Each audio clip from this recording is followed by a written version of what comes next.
جو لوگ کمزور ذہن رکھتے ہیں ساری زندگی فیصلہ ہی نہیں ہوتا کوئی، ڈرتے رہتے ہیں، سہمے سہمے وقت گزارتے ہیں اپنے آپ کو فکری.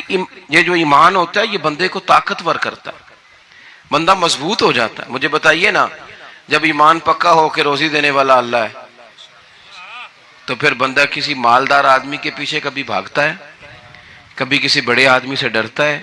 جب اسے پتا ہو کہ عزت اور ذلت اللہ کے دستے قدرت میں ہے، پھر وہ سیاستیں سازشیں یہ کام کرتا ہے. تو پہلے تو مضبوطی ایمان درکار ہے ہماری بچوں کے اندر، ہمارے مزاجوں کے اندر. جب تک وہ مضبوطی ایمان، حضرت مولا علی شیر خدا کرم اللہ تعالی وجہہ الکریم ایک دفعہ بڑے علیل ہو گئے، کمزوری آ جاتی ہے، بندہ بیمار ہو جاتا ہے. تو ہمارے ہاں بیمار لوگ بعض اوقات ایسا جملہ بولتے ہیں جو کفر کے زمرے میں چلا جاتا ہے. آپ پریشان ضرور ہیں، تکلیف میں ضرور ہیں، لیکن آپ بات وہی کریں گے جو شریعت اجازت دیتی ہے. حضرت علی شیر خدا شدید علیل تھے. ایک صحابی تیمارداری کرنے گئے تو حضرت مولا علی کا چہرہ دیکھ کے پریشان ہو گئے، کہنے لگے آپ تو بڑے سخت علیل ہیں، اللہ خیر کرے، اللہ تعالیٰ آپ کو صحت دے. تو حضرت علی کہنے لگے تو فکر نہ کر، مجھے اس بیماری سے کچھ بھی نہیں ہوگا. نے کہا کیوں؟ فرمانے لگے مجھے نبی پاک علیہ السلام نے فرمایا تھا علی اس وقت دنیا سے جاؤ گے جب داڑھی خون سے رنگین ہو جائے گی، تو اس کا مطلب ہے میں خنجر کے وار کے ساتھ شہید کیا جاؤں گا، میں بیماری سے دنیا میں نہیں جاؤں گا، میں یہ بیماری سے مجھے کچھ بھی نہیں ہوگا، اللہ مجھے شفا دے دے گا. چونکہ حضور نے فرمایا کہ ساڈے نبی دی زبان ساڈے واسطے قرآن.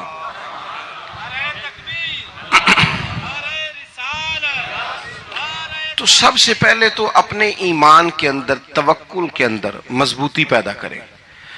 مسلمان دیکھو نا، نماز پڑھنے سے روزی میں برکت ہوتی ہے کہ نہیں؟ ویسے جو چوپ ہیں ان کی بھی ہوتی ہے کہ نہیں؟ نماز پڑھنے سے روزی میں برکت ہے.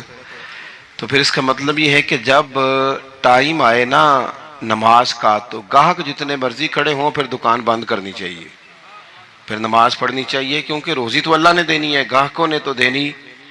تو سب سے پہلے ضروری ہے مضبوطی ایمان.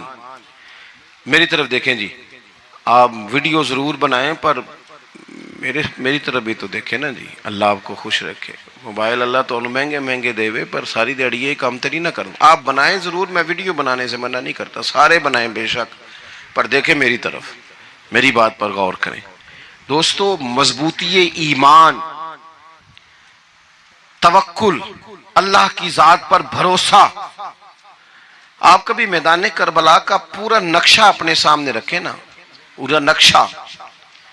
دو چیزیں ہیں، امام حسین کو نظر آ رہا ہے اب شہادت ہو جائے گی، اتنی بڑی فوج آئی ہے، خدا کی حکمت کے تقاضے سمجھ میں آ رہے ہیں، حالات کیا ہوں گے سمجھ آ رہی، پر ایک لمحے کے لیے بھی ان کا توکل کمزور نہیں ہوا. اپنے رب پر جو مضبوط بھروسہ ہے، مضبوط. سیدہ طیبہ طاہرہ حضرت فاطمہ الزہرا رضی اللہ تعالی عنہا نا اونٹ کے بالوں کی بنی ہوئی چادر اوڑھ کر چکی پیس رہی تھی. یہاں بیویاں بڑا روتی ہیں، غریبی بڑی ہے، بڑی غریبی ہے. حالانکہ اب کون بندہ پیبند والے کپڑے پہنتا ہے جی، دور ہی گزر گیا. اب تو بڑی مشکل سے وہ لوگ ملتے ہیں جو جوتا ٹوٹ جائے تو گانٹھ کے پہنے، ورنہ تو نئے جوتے آ جاتے ہیں. حضرت سیدہ پاک اونٹ کے بالوں کی بنی ہوئی چادر اوڑھ کے چکی پیس رہی تھی. نبی پاک صلی اللہ علیہ وسلم نے دیکھا، آنکھوں میں آنسو ضرور آئے، پر محبوب نے فرمایا فاطمہ دنیا میں تھوڑی سی تکلیف برداشت کرو، قیامت کی ساری عزتیں اللہ آپ کو ہی عطا فرمائے گا. تو توکل کی مضبوطی، اللہ کی ذات پر بھروسہ، اپنے رب کریم کے ساتھ امیدوں کا وابستہ کرنا، اس سے مضبوطی آئے. دوسرا فرمایا وَعَمِلُوا الصَّالِحَاتِ، بہترین عمل کیا جائے زندگی میں، نیک اعمال کیے جائیں، وقت ضائع نہ کیا جائے. ہر وقت کوئی نہ کوئی کام بندہ کرتا رہے. یہاں بہت سارے لوگ ہیں جن کو لوگ نیک کہنا شروع کر دیتے ہیں نا، وہ سمجھ لیتے ہیں شاید ہم سچی مچی نیک ہیں. لوگ جو کہتے ہیں حضرت صاحب قبلہ، پیر صاحب قبلہ، میں یہ طالب علموں کو، دوستوں کو، بلکہ اپنے آپ کو بھی کئی دفعہ کہتا رہتا ہوں، اپنے آپ کو سمجھاتا ہوں کہ یہ لوگ تجھے کہہ رہے ہیں حضرت صاحب، یہ تو رات کو تو اپنے آپ سے پوچھنا، اپنے رب سے پوچھ. کبھی موقع ملے تو اپنی گریبان میں جھانک، غور کر کے تیری کیفیت کیا ہے. تنہائی میں تیرا دل اللہ سے جڑتا ہے کہ نہیں؟ عبادت میں دل لگتا ہے کہ نہیں؟ خدا کا خوف دل میں رہتا ہے کہ نہیں؟ غریب کی محبت، عزیزوں قربت والوں کا احساس طبیعت میں موجود رہتا ہے کہ نہیں؟ ویسے تو میرا مطلب ہے، لوگ کہہ دیتے ہیں حاجی صاحب آپ بڑے سخی ہیں، تو اس سے تو نہیں نا بندے نے سخی ہونا. سخی تو تب ہونا ہے جب اللہ کی بارگاہ میں مقبول ہوگا. اعمال صالحہ، نیک کام، اور وہ کرتا رہے بندہ، کوئی بھی کام اسے نیکی کا مل جائے نا. دیکھو نبی پاک صلی اللہ تعالی علیہ وسلم نے فرمایا نیکی کو کبھی حقیر نہیں سمجھنا، کبھی حقارت سے نہیں نیکی کرنی کہ یہ بڑی چھوٹی ہے تو میں اس کو کروں. اب فرمایا کبھی حقیر نہ سمجھنا، نیکی کا کام جو بھی ملے کر دینا. فرمایا اگر بھائی سے مسکرا کے ملو گے بھی نا تو اس پر بھی اللہ تمہیں صدقے کا ثواب عطا کرے گا. ہم تو اس دین سے کے ماننے والے ہیں جو کہتا ہے تو گلی سے روڑا اٹھا دے، کانٹا اٹھا دے، کسی کی تکلیف دور کر دے، کسی اس پر گنجائش کر دے، کسی کے لیے آسانی کر دے. جو بھی خیر کا کام میسر آئے پورے دن میں اسے چھوڑے نہیں. صبح گھر سے نکلیں، وہ ایک صحابی تھے، غالباً تابعی تھے، تو بازار جاتے اپنے غلام کے ساتھ تو سارا بازار گھوم کے واپس آ گئے. خادم نے کہا جناب کو نہ کوئی خریدا نہ کچھ بیچا، تو آپ سارا بازار گھوم کے آ گئے. فرمانے لگے تیرا کیا خیال ہے؟ میں نے کچھ بھی نہیں کیا. کہا جناب پھر کیا کیا ہے؟ فرمانے لگے تم نے دیکھا ہے جو بندہ بھی گزرا ہے میں نے اس کو کہا السلام علیکم، تو کتنی کو نیکیاں میں جمع کر کے آ گیا ہوں. کوئی خیر جو میسر آئے. ہم سمجھتے ہیں کہ شاید کوئی کروڑ کو روپیہ ہوگا تو پوری مسجد بناؤں گا تو پھر میں نے نیکی کر دی ہے. شاید جناب میں، حالانکہ یہ چھوٹے چھوٹے کام ہیں نا، چھوٹے چھوٹے کام، ان کی تو زیادہ ضرورت ہوتی ہے، ان کی تو زیادہ حاجت ہوتی ہے. کوئی آپ رستے میں گزر رہے ہیں تو نیچے کوئی کھڈا بنا ہوا ہے تو اس پر ہم کیا کرتے ہیں؟ گاڑی میں بیٹھ کے تبصرہ کرتے ہیں اے روڈ کھورے کدوں بننا ہے. بھئی یہ کھڈا ہے نا تو آپ نیچے اترے نا، تو آپ دھابڑا لیں نا، کئی پکڑے نا، یہ تو 5 منٹ کا کام ہے، یہاں آسانی کر دیں نا، آپ اس میں گنجائش کر دیں. حضور سید عالم علیہ السلام نے فرمایا، امام راضی نے حدیث لکھی ہے، قیامت کے دن ایک بندے کو اللہ معاف کرے گا تو مالک وہ بندہ عرض کرے گا یا اللہ میں تو بڑا گنہگار ہوں، کس وجہ سے معافی ہوئی؟ فرمایا رات کے وقت تو گزر رہا تھا، تیرے پیر سے روڑا ٹکرایا تھا اور تو نے اٹھایا ادھر ادھر دیکھ کے کہ کوئی اللہ کے کسی بندے کو تکلیف نہ ہو جائے. کہ مالک کو وہ تو میں نے زمانہ بیت گیا، کوئی اتنی بڑی بات بھی نہیں سمجھی. تو رب کریم نے فرمایا تو رات کے اندھیروں میں بھی میرے بندوں کا خیال رکھتا تھا تو میں تیرا خیال نہ کروں؟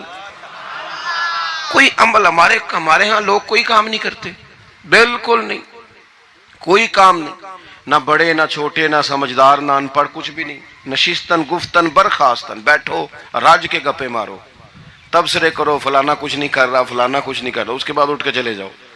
کچھ کریں، وعامل الصالحات، نیکیاں جمع کریں زندگی میں، خزانہ بنائیں، خزانہ، اپنی ڈیوٹیاں اپنی ذمہ داریاں پوری کریں. ہر وقت کام، ہر وقت ذمہ داری، ہر وقت ڈیوٹی.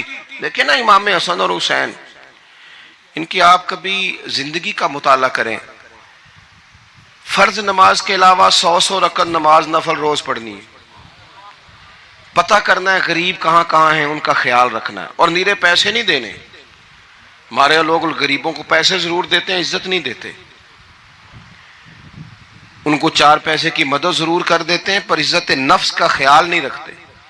امام زین العابدین رضی اللہ تعالیٰ عنہ فرماتے ہیں، گزر رہے تھے، آپ دیکھیں نا امام غزالی حدیث لائے ہیں کہ بندہ اور کچھ نہ کرے، کسی مومن کا دل راضی کر دے تو اللہ 60 سال کی نفلی عبادت کا ثواب عطا کرتا ہے. دل بدستاور کے حج اکبر است، از ہزاراں کعبہ یک دل بہتر است. کسی کا دل خوش کر دینا، اس کو راحت دے دینا، اس کو قرار دے دینا، اس کے لیے کوئی ایسا سامان کر دینا کہ بندہ مطمئن ہو جائے، سکون ہو جائے۔ یہ ہمارے ہاں جو لوگ ہوتے ہیں نا، سرکاری ملازمین، ڈیوٹیوں والے، ان کی طبیعتوں میں تلخی ہوتی ہے۔ یہ اگر صرف پیار کرنے لگ جائے نا، میں کچھ میڈیکل سے وابستہ لوگ میرے احباب میں سے ہیں، تو میں ان سے کہتا ہوں کہ شفا تو اللہ نے دینی ہے، چلو تم دوائی تو ہنس کے دیا کرو نا، تم آنے والے کی بات تو توجہ سے سنو۔ وہ بیچارہ اپنی بات، ہمارے ایک بزرگ تھے تو تعویذ لکھا کرتے تھے، بڑے عالم تھے، مجھے کچھ تھوڑی سی نا میرے دل میں ان کے بارے میں خفگی رہتی تھی کہ آپ اتنے بڑے عالم ہیں، آپ کتاب لکھیں، آپ تعویذ لکھ رہے ہیں، اور پھر لوگوں نے کمائی کرنی ہوتی ہے، آپ تو مفت دیتے ہیں سارا کچھ، اتنی لمبی ڈیوٹی، سارا دن بیٹھے رہتے ہیں آپ اور لکھتے تعویذ ہیں، پڑھائیں آپ۔ میں نے ایک دن ان سے گزارش کی، میں نے کہا شیخ آپ بڑے آدمی ہیں، جن لوگوں کو اللہ نے رسوخ فی العلم عطا فرمایا ہوتا ہے ان میں سے آپ ہیں، اللہ نے آپ کو پختگی دی ہے علم میں، شعوری عالم میں، آپ سارا دن تعویذ۔ فرمانے لگے یار میں تعویذ نہیں لکھتا، اصل مسئلہ یہ ہے کہ جو تعویذ لینے آتا ہے وہ اپنا سارا دکھ سناتا ہے، تو میں تعویذ نہیں لکھتا، میں نا بس لوگوں کے کلیجے ٹھنڈے کرتا ہوں، میں کسی کا، اب تو بچوں کے پاس ٹائم ہی نہیں، وہ تو ابا کا دکھ نہیں سنتے، بالکل نہیں، وہ تو ڈھونڈتے ہیں کوئی کونا ملے تو جا کے موبائل دیکھیں، وہ تو بیٹھتے ہی نہیں۔ اماں کہہ رہی ہوتی ہے کہ پتر کو 10 منٹ میرے پاس بھی بیٹھا کر، لیکن پتر مصروف بڑا ہے، ویڈیو چڑھانی ہے اس نے، ٹک ٹاک بنانا ہے اس نے نئی تصویر چڑھانی ہے، ہم الجھ گئے۔ یہ چیزیں انسان کو نفسیاتی طور پر کمزور کر دیتی ہیں، جو لوگ زیادہ یہ کام کرتے ہیں ان کے حافظے کمزور ہو جاتے ہیں، وہ الجھ جاتے ہیں، انہیں پتہ نہیں ہوتا رات میں نے کیا کہا تھا، صبح میں کیا کہہ رہا ہوں۔ ہر وقت نہیں، ضرورت کے وقت، ہر ٹائم نہیں، مخصوص اوقات میں۔ حضرت امام زین العابدین رضی اللہ تعالیٰ عنہ فرمانے لگے، ہم گزر رہے تھے، امام حسین ساتھ تھے، تو رستے میں نا کچھ غربا، غریب لوگ بیٹھ کے کھانا کھا رہے تھے، کہتے ہیں ہماری ان پر نظر پڑی، تو انہوں نے حضرت امام حسین رضی اللہ تعالیٰ عنہ سے کہا حضور آئیے تشریف لائیے کھانا کھائیے۔ وہ ضروری نہیں ہوتا آپ کو سب کا کھانا پسند ہی آئے، ٹیسٹ اپنے اپنے ہوتے ہیں، یہ ضروری تو نہیں، کھانا پسند نہ بھی آئے تو دل تو پھر بھی راضی رکھنا چاہیے نا۔ قربان جائیں، نبی پاک نے کس طرح ہماری تربیت کی۔ حضرت عائشہ صدیقہ رضی اللہ تعالیٰ عنہ فرماتی ہیں کریم محبوب کا میں نے یہ طریقہ دیکھا کہ اگر کھانا ناپسند ہوتا تو چھوڑ دیتے، پر کبھی اس میں سے نقص نہ نکالتے، عیب جوئی نہ کرتے۔ گرمی کے موسم میں کھڑی ہے بیچاری خاتون، اور کتنی مشقت سے اس نے کھانا بنایا، اور کتنی گرمی سہی ہے چولہے کے سامنے، لیکن صاحب وہ کھانا رکھا ہے تو وہ کہتے ہیں یہ تو کی پکایا ہے، وہ کھانے والی چیز ہے، بھئی اس طرح کرنا، اب جو اگلی ہنڈی ہے وہ تو پکا، نہ تو کھڑا ہو، یہ پتہ چلے یہ کام کتنی مشقت کا ہے۔ زندگی میں کچھ تھوڑا سا دوسروں کا خیال رکھنا یہ بھی تو دین کا حصہ ہے نا۔ آپ اپنی زندگی میں ہمیشہ اپنے لیے سوچیں، کسی اور کا سوچیں ہی نہ۔ تو میرے عزیز یاد رکھیں گے آپ، امام زین العابدین کہتے ہیں نبی پاک صلی اللہ تعالی علیہ وآلہ وسلم نے نا حضرت امام علی مقام کی، امام حسن اور حسین کی اس طرح سے کچھ تربیت فرمائی تھی کہ غریب پروری ان کے اندر رچ بس گئی تھی، مزاج بن گیا تھا۔ وہ غربا بیٹھے تھے، دسترخوان بچھائے سڑک کے کنارے، تو امام حسین گزرے تو انہوں نے آواز دی، امام صاحب روک گئے، کہنے لگے حضور تھوڑی روٹی نہیں کھا لیتے ہمارے ساتھ؟ تو امام صاحب آ گئے، نیچے بیٹھ گئے غریبوں کے ساتھ۔ کوئی جرت کرے نا، چلو امیروں نے تو غریبوں کے ساتھ بیٹھنے کی جرت نہیں کرنی، کوئی پیر ہی بیٹھ جائے غریبوں کے ساتھ، وہی مہربانی کر دے کہ میں پیر صاحب ہوں، قبلہ ہوں، تو میں ہی چلو لنگر کھا لوں مریدوں کے ساتھ بیٹھ کے۔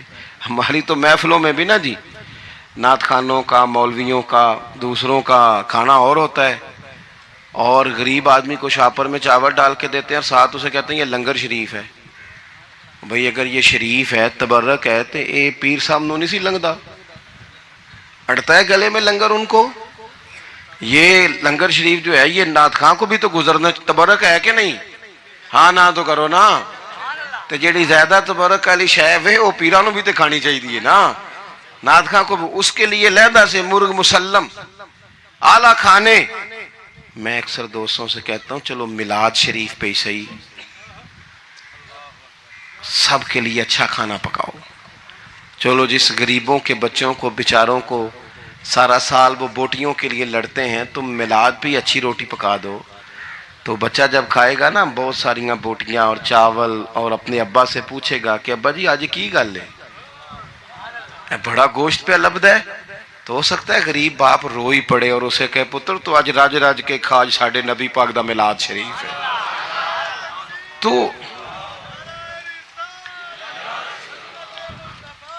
تو امام حسین رضی اللہ تعالیٰ عنہ نا آ کے غریبوں کے بیچ بیٹھ گئے زمین پہ، انہوں نے کہا کھائیے، تو وہ جس طرح وہ کھا رہے تھے نا سادے برتنوں میں سادے، امام حسین کھانا کھانے لگ گئے۔ میں نے کہا خیر کا کام کوئی بھی ملے اسے ضائع، چلو اور کچھ نہیں کر سکتے تھے، کسی کو سڑک ہی پار کرا دے نابینا کو، چلو اور کچھ نہیں کر سکتے تو آپ کو پتہ ہے کہ سامنے والا بوجھ لے کے گزر رہا ہے، آپ تھوڑا سا ہٹ جائیں روڈ سے، اسے گزر لینے دیں، کوئی تو کام زندگی میں کوئی ارادہ تو خیر کا بندہ کرے۔ امام حسین بیٹھ گئے، ان کے ساتھ روٹی کھائی، تھوڑی دیر کے بعد اجازت لی، فرمایا جاؤں؟ کہنے لگے حضور اور کھائیے، فرمانے لگے میں تو ابھی روٹی کھا کے آیا تھا اور آج تک ایسا نہیں ہوا کہ دوبارہ کھانا کھاؤں، ایک لقمے کی بھوک نہیں تھی، جتنا بھی کھایا ہے نا یہ تمہارا دل خوش کرنے کے لیے کھایا ہے۔ غرباء مساکین کی وعامل الصالحات، ایماندار بندہ ایمانداروں جیسے کام کرتا ہی اچھا لگتا ہے۔ 25 حج کیا امام حسن اور حسین نے مدینے سے مکے پیدل جا کے، کتنے بولیے؟ میں کہتا ہوں چلو ہم باجماعت نماز ہی پڑھ لیا کریں، چلیں حضور صلی اللہ علیہ وسلم نے فرمایا فجر کی نماز پڑھ کے بیٹھ جاؤ، اشراق چاش تک اللہ کا ذکر کرو، 2 نفل اشراق کے 2 چاشت کے پڑھ لو، اللہ 2 حج اور 2 عمرے کا ثواب عطا کر دے گا۔ مشکل کام تو نہیں ہے، مشکل تو ہاں ہی نہیں کیتی تھے، یہ مشکل ہے۔ ویسے یہ کہ آنکھ کھل جائے تو 25-30 منٹ 40 منٹ موبائل پہ گزر جائے وہ تو سوکھا ہے، یہ مشکل ہے۔ دوستو نیک اعمال ان پر کوشش، اہل بیت نے ہمیں سبق یہ پڑھایا ہے، حضور کے اصحاب نے ہمیں سبق یہ پڑھایا۔